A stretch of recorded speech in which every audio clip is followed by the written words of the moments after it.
கர்த்தருக்குள் பிரியமானவர்களே, ஆண்டவரும் இரட்சகருமாயிருக்கிற இயேசு கிறிஸ்துவின் நாமத்தில் உங்களை வாழ்த்துகிறேன்.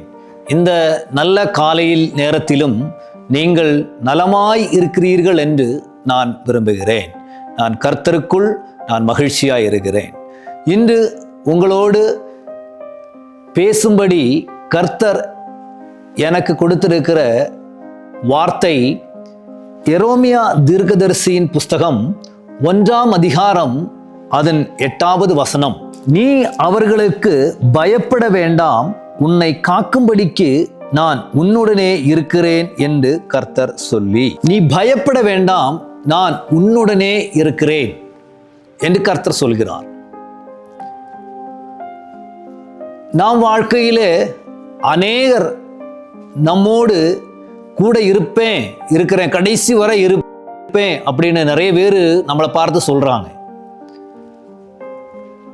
எந்த சூழ்நிலையிலும் நான் உன்னை கைவிட மாட்டேன் அப்படின்னு அநேகர் நம்மளை பார்த்து சொல்றாங்க. ஆனா சில குறிப்பிட்ட விஷயங்கள் வரும்பொழுது நம்மை கைவிட்டுறாங்க. வேதத்தில் அப்படி கைவிடப்பட்ட அநேகரை வேதம் சுட்டி காட்டுகிறது. நாம் வாழ்க்கையில், நடைமுறை வாழ்க்கையிலும் பாருங்க, கணவன் மனைவிகள் கூட நம்பி நான் உன்னை மரண பரியந்தம் உன்னை கைவிட மாட்டேன் என்று சொல்றாங்க, ஆனா கைவிட்டுறாங்க. இந்த உலக வாழ்க்கையில் நாம் இருக்கும் பொழுது நாம் யாரையும் நம்ப முடியாத ஒரு சூழ்நிலையில நாம இருக்கிறோம். ஆனா இந்த வசனம் தெளிவா அன்னைக்கு உங்களை பார்த்து சொல்லுது, நான் உங்களை கைவிடவே மாட்டேன் அப்படின்னு சொல்லுது. இந்த வார்த்தைக்கு ஆதாரமாக நான் உங்களோடு பேச விரும்புவது,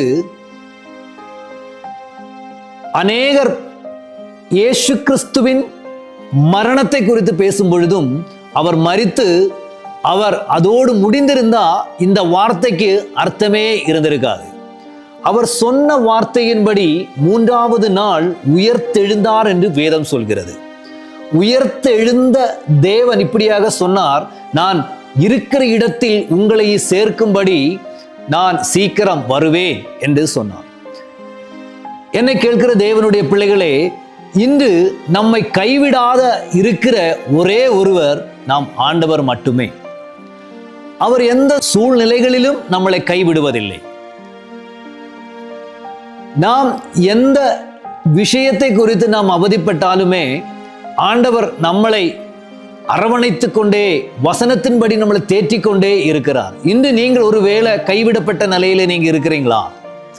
இன்று நீங்க யாரையும் நம்ப முடியாது, எல்லாம் மனுஷன் நம்பிக்கைக்கு அப்பாற்பட்டவள் என்று நினைத்து கொண்டு இருக்கிறீங்களா? இந்த ஆண்டவர் உங்களோடு சொல்கிறார், மனிதனை நம்புவதை பார்க்கிலும் கர்த்தர் மேல் பற்றுதலாய் இருப்பதே நலம் என்று சொல்லப்பட்டிருக்கிறது. ஆனா இந்த வார்த்தையை நீங்க வாசிக்கும் பொழுது, நீங்கள் உங்களுடைய விசுவாசம், உங்களுடைய நம்பிக்கை கர்த்தர் மேல் பற்றுதலாய் இருக்குமானால் உங்களை கைவிடவே மாட்டார் என்று வேதம் சொல்கிறது. இந்த வசனத்தை நீங்கள் வாசிக்கும் பொழுதும் கேட்கும் பொழுதும் உங்களுக்குள் நீங்கள் உறுதியாக இருப்பீர்களா? என்னை கைவிடாத ஒருவர் எனக்காக இருக்கிறார் என்று நீங்கள் எதிர்பார்ப்போடு இருக்கிறீர்களா? இன்று கர்த்தர் உங்களை நடத்த வல்லவராக இருக்கிறார். நான் உங்களுக்காக ஜெபிக்கிறேன். இன்று உங்கள் கைவிடப்பட்ட நிலைமையிலும் கர்த்தர் உங்களை தேற்றுவார், உங்களை ஆதரிக்க வல்லவராயிருக்கிறார். என்னை நேசிக்கிற என் தேவனே, உமது பிள்ளைகளுக்காக நான் ஜெபிக்கிறேன். ஏசப்பா ஆண்டவரே, இந்த வார்த்தையின்படி உமது பிள்ளைகளை நான் ஆசீர்வதிக்கிறேன். நீர் ஒருபோதும் கைவிட மாட்டீர் என்று வேதத்தை நாங்கள் வாசிக்கிறோம். ஆண்டவரே, உமது பிள்ளைகள் என்றும் உம்மை பற்றுதலாய் இருக்க கர்த்தர் உதவி செய்யுங்க. இயேசுவின் நாமத்தில் பிதாவே, ஆமென். God bless you.